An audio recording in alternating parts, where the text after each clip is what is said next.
ನಮಸ್ಕಾರ. ನಾನಿವತ್ತು ಬೀಟ್ರೂಟ್ ಹಲ್ವಾ ಮಾಡೋದು ಯಾವ ರೀತಿ ಅಂತ ಹೇಳ್ತಾ ಇದ್ದೀನಿ. ನಾನು 1 ಕಪ್ನಷ್ಟು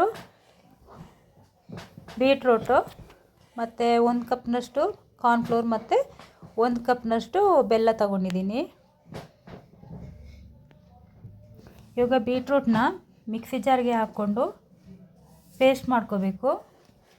ಆ ಪೇಸ್ಟ್ನ ಈ ಥರ ಜಾರಿಗೆ ಹಾಕ್ಕೊಂಡು ಸ್ಟ್ರೈನ್ ಮಾಡ್ಕೋಬೇಕು. ಕಡಾಯಿಗೆ ನಾನು ಕಾರ್ನ್ಫ್ಲೋರು, ಬೆಲ್ಲ,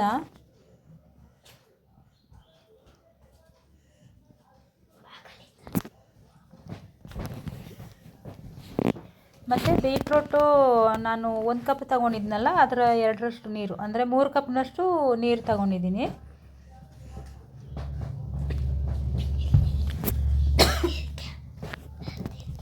ಇಷ್ಟನ್ನು ಫಸ್ಟು ಹಾಕ್ಕೊಂಡು ಮಿಕ್ಸ್ ಮಾಡ್ಕೋಬೇಕು. ಕಡಾಯಿ ಗ್ಯಾಸ್ಗೆ ಹಾಕೋದಕ್ಕಿಂತ ಮುಂಚೆ ಇವಾಗ ಗ್ಯಾಸ್ನ ಆನ್ ಮಾಡ್ಕೊಂಡು ಈ ಥರ ಮಿಕ್ಸ್ ಮಾಡ್ತಾ ಹೋಗ್ಬೇಕು. ಗಟ್ಟಿ ಆಗ್ತಾ ಇದೆ. ಇವಾಗ ಇದಕ್ಕೆ ಸ್ವಲ್ಪ ಎಣ್ಣೆ ಹಾಕೊಳ್ಳೋಣ ಶೈನಿಂಗ್ ಬರೋದಕ್ಕೆ. ಬೇಕಿದ್ರೆ ತುಪ್ಪ ಹಾಕೋಬೋದು.